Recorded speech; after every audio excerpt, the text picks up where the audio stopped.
As a youngster growing up in Illinois in a town with the unlikely name of Paw Paw, Wes Koss loved flying almost before he could walk and talk. When most kids wanted bicycles or baseball bats, Wes found great joy in sending off an advertisement he cut out of a local paper for a Piper airplane. Well, they did not send him an airplane. They did mail out a large color photograph of one of their aircraft. Some of Wes's happiest days were spent working at the local airport, and so when World War II came along and America was initially not involved, Wes took off and joined the Royal Canadian Air Force. It was only when the U.S. joined the fray in December 1941 that Wes realized his dream of flying for an American organization might actually come true. He then joined what was the United States Army Air Force. Deciding that flying a bomber was what he wanted, he became a Flying Fortress, or B-17 pilot, and was, after training in the United States, sent over to North Africa, where he began the first of his mandatory 50 missions. When he was posted to Italy at an airbase in Foggia, it was the beginning of an incredible adventure that, unless you knew it to be fact, often sounded more like some Hollywood make-believe movie. On his 21st mission, but let's not get ahead of ourselves. Let's ask Wes about that first fateful flight.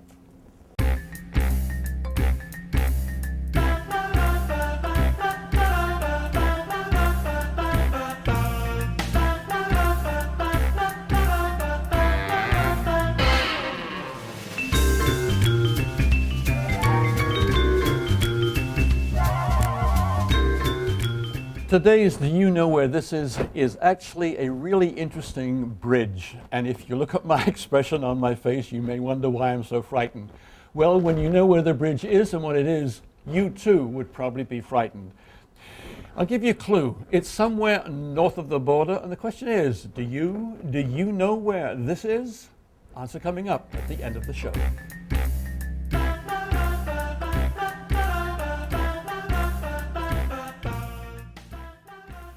You were on your 21st mission when near the target your B-17 was attacked by some German fighters.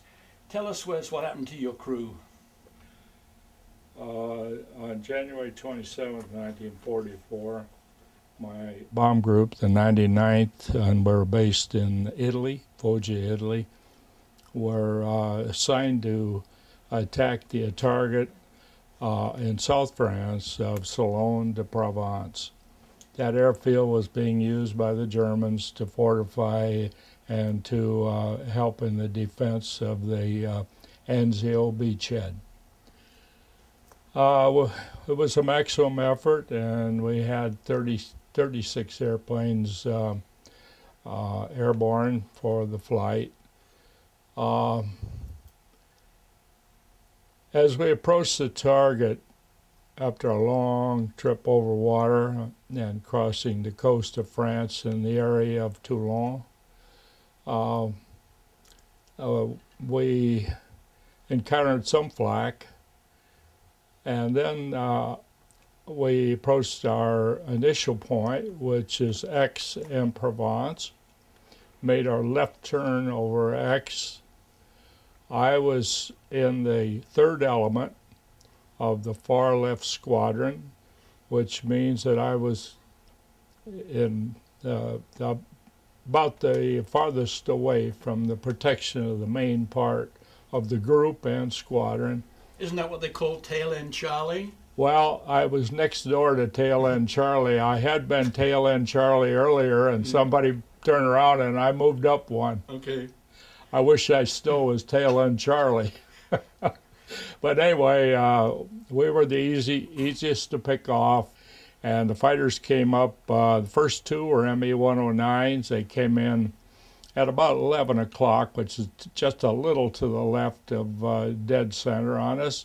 They were below us. They were climbing, and they shot out the number 2 engine, which is this engine. I was able to feather the prop, which means I could streamline the prop and I could get the engine to completely stop.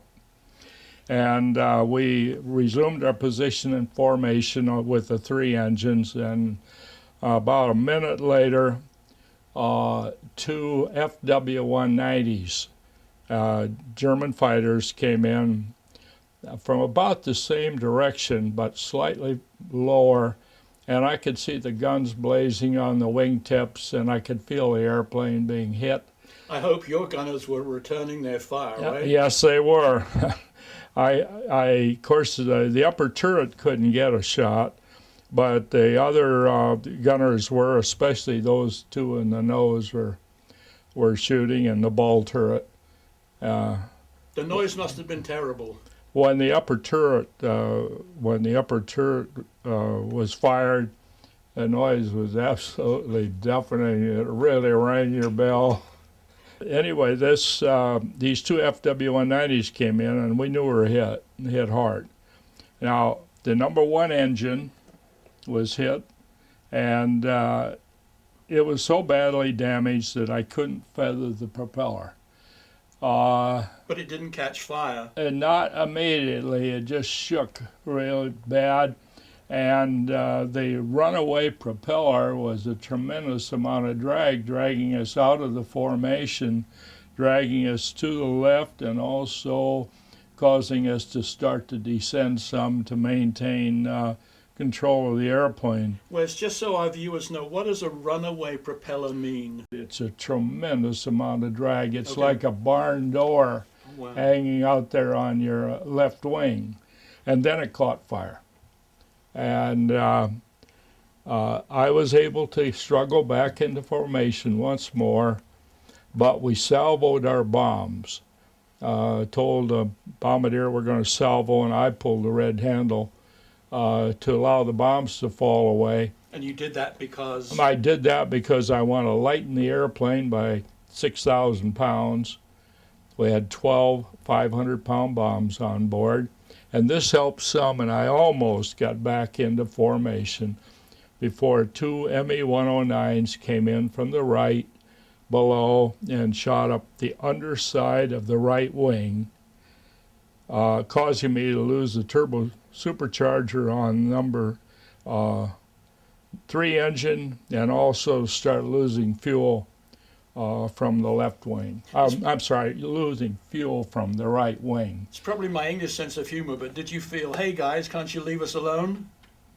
I felt I was being picked on. I also knew that we were in a no-win situation. There's no way we could get home, no way we could even get to emergency base in Corsica.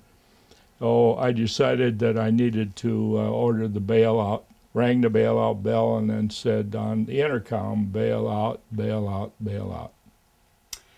And I think it would be interesting for our viewers to know, how old were you at this time? Well, I was just about 3 months after my 20th birthday.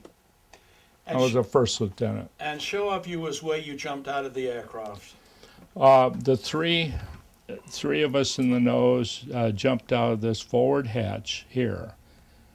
The flight engineer, the fourth man in the cockpit, decided to go to the back and jump out with the gunners in the back. When you realized what was happening, did you ever, since then, did you think when you're in the United States that you ever would be shot down, or did the thought not even enter your mind? Well, I don't think anyone goes over with the idea that you will be. You have the idea that you could be, but you're pretty sure it's going to happen to somebody else. To the other guy. Yeah. Given my love of history, I know that it's said that some German pilots would shoot down the Allied aircrew as they were going down in their parachute. As you were jumping out, did that thought occur to you? Oh, yes. We had talked about it as a crew, and we'd heard about it from other sources that it had happened, and we realized that after the fight was over, the Germans could have a picnic going along and having a little target practice during the 15 or more minutes that these parachutists were floating down. I thought about it. I decided that I would not open my parachute until I was close to the ground, and I thought that I could probably judge what 1,500 or 2,000 feet above the ground was. Did they give you any parachute training in the United States before you left? No parachute training at all. So None. this was your first and only parachute jump? Oh yes, and there was no parachute training. They told you how to strap the harness on and how to secure it so that you wouldn't bruise you any more than necessary, but there was no parachute training at that time. Was when you landed on French soil, what was your immediate biggest concern or worry? Well, immediately I wanted to hide the parachute, which was caught in bramble bushes, and took off the equipment that I had, the flotation gear, the Mae West, the throat mic, everything else that I felt that was a part of the flight crew equipment like that, and I hid it all under a bush, and then I put some rocks on it. Were you worried about being captured? Oh yes, as a matter of fact, I was so happy that I didn't land right in the middle of a German concentration of some sort. Actually, it was in a gully, and the only visible traffic was a car on a road up above me, and I think they were concentrated on the explosion and fire of my airplane, which is a couple of miles from me, and did not see me touch down. As an airplane buff, I know that your airplane, Stardust, was on her 85th mission. And for an airplane, if you know anything about World War II, for one airplane to fly 85 missions was absolutely incredible. I guess having said that, you were kind of sad to see Stardust. I really was. I had hoped to get a brand new, bright, new airplane when I got overseas, but instead I inherited Stardust. Already had 65 missions on it, and I was so proud of it. It's almost like owning a 32 Chevrolet in 1940. Sort of like your mother. Yeah. Wes, how did you actually come into contact with the French resistance, and how did you know they wouldn't turn you in? Well, there's no assurance that someone wouldn't turn you in, that's for starters, but I knew I had to contact somebody. And so after hiding in a haystack overnight, I started to walk. It was more or less vineyard and farm country and hilly, and some woods that I could hide in, but I found a vineyard, a man working in a vineyard. As he was working uphill toward me, I hid by a rock fence till he got close to me. Then I stood up and said that I'm an American, that I'm hungry and I'm thirsty. And it turned out that this man was just a large 15-year-old boy. He dropped his tools and ran in the direction of his parents' tenant farmhouse. And then what happened? How did you actually meet the French resistance? Well, then after about 15 minutes, why, someone came out of the house, a man and a woman. They were carrying a basket, a bottle of wine under their arm, and they walked up the road to where I was. The lady, they climbed over the low rock fence. The lady spread out the blanket, and she set a picnic before me. I'm sorry to laugh, but you've been shot down in France, and here the French welcome you That's with right. a picnic. That's right. And they did have, thank God, a French-English dictionary so we could communicate. And the first thing that they pointed to was me, friend. Then they went through telling me that they were with the resistance, that they would help me, I was safe, and finally after the meal, they told me that the man, someone would come for me that night after dark, and they would take me to a place where I'd be more comfortable and safe. Did you think in your wildest dreams when they said that someone would come for you later on, did the thought even occur to you that maybe what they really meant was the Germans would come for you? Sure. I thought that, so I moved up the hill a little ways where I could see the house, but I couldn't really be seen from the road leading from the main farmhouse to the tenant house. And I intended that if it looked like they were the Germans were coming, I was going to hightail it over the hill. I think you told me that the first night or the second night after sleeping in a haystack, which must have been quite something, I think you told me that you slept in a feather bed or something. I mean, you were living in the lap of luxury. This Hollywood could never have come up with this kind of a scenario. In the evening, the man that had helped me and his brother took me to a large farmhouse, and there was a greeting committee there of about 8 or 10 people from the resistance. We had a fabulous dinner. They asked me to give them all my clothes, and they gave me all civilian clothes. The only things that I kept were my dog tags, my shoes, and my socks, and my long john underwear.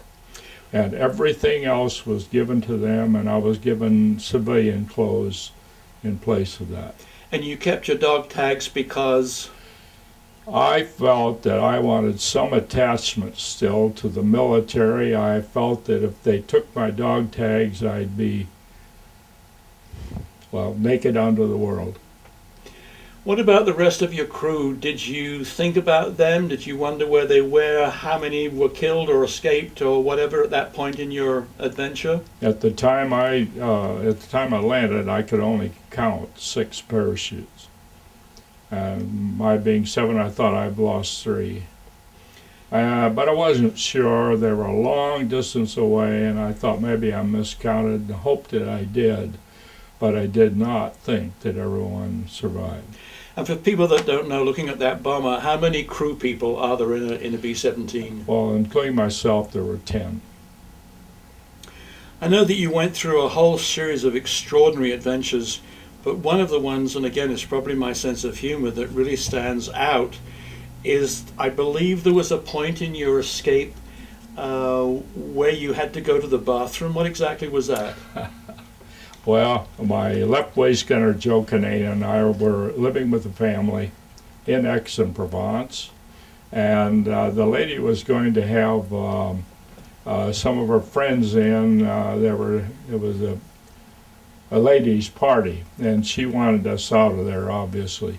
So a car came and picked up people in the car, picked up Joe earlier, and then about 8 o'clock, there was a knock on the door, and it was a very pretty 18 or 19-year-old French girl.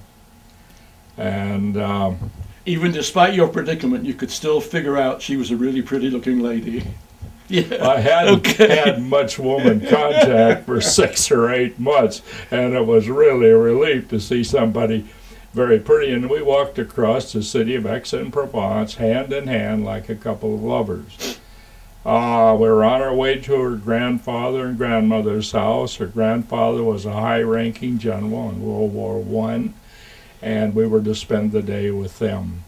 About halfway to their home, I felt the urge that I needed to use the restroom, and I told her.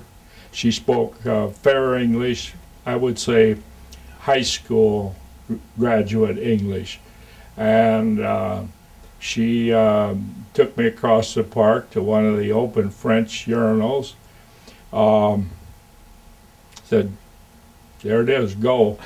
And I went in, and it was iron with a trough on 3 sides, but there was wrought iron above and below, so when you could be talking to somebody outside while you were doing your business inside. I was shy. I was not used to this. She was standing about 2 feet from me and chattering away in her English, and I held it as long as I could, and then, it probably sounded like Niagara Falls. It drowned out all conversation. And that was my introduction to the French urinal. But didn't you tell me that while this was going on, some German soldiers came by? Oh, we had passed German soldiers on the street, before we got there, we didn't find any in the urinal, and thank God there were none in there conversing at the time. So I guess I was lucky. I guess there was two more things I want to talk to you about in your escape. One was an amazing thing where they told you that you were going to go to the next village. They wanted me to get some exercise, and I was to follow Jean Jouvenel. He was the leader of the the resistance in the Aix-en-Provence area. He provided 2 bicycles. They were different than any bicycles I had ever seen. They didn't have balloon tires, they didn't have fenders, they didn't have coaster brakes, just small, what I thought were tiny thin tires, and the brakes were on the handlebar. And I got on, my feet couldn't even touch the ground, and I got on the shortest one of the two, and we started off. And I was doing pretty well at first, but there was ice on the road, and in the places where there was shade, it was icy, and I maneuvered through a couple of them okay. And then he went over a hill and disappeared on the other side, and I was maybe 100 yards behind him, and I came over the hill, and I saw in front of me a whole line of Germans. They were obviously going to a soccer game or something. They were arm in arm. They were singing, and they had just let one bicyclist through, and I think that they thought I were going to scare the heck out of the next one. And the closer I got to them, the more I started to lose control of the bike. And by the time I got to them, they were like bowling pins, but I missed them all and stayed on the bike. Pedaled up the top of the next hill, and my friend Jean Jouvenel was standing up there just laughing his sides out. I was pretty mad, and I said, "John, take us home. I don't want any more of this." So we pedaled on home. But you must have thought, I mean, shall I get off my bike? Shall I go and hide? I mean, there was a real possibility they could have, John, there wasn't much you do but hung on. I mean, it was just, there wasn't any getting off. There wasn't any getting out of there. It's just hoping for the best. And as I said, when they saw me losing control, they pretty well, it was like getting a split in a bowling alley. I mean, and I got through it okay, and I didn't touch anybody.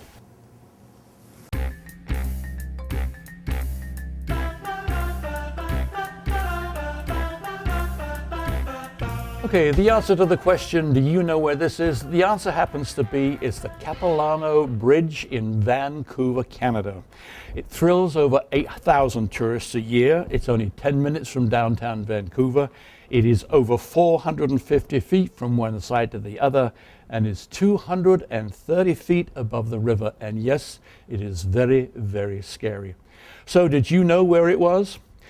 Until next time, this is John Clayton, and if you have any questions or comments, please send me an email at the address on the bottom of your screen. I'm John Clayton.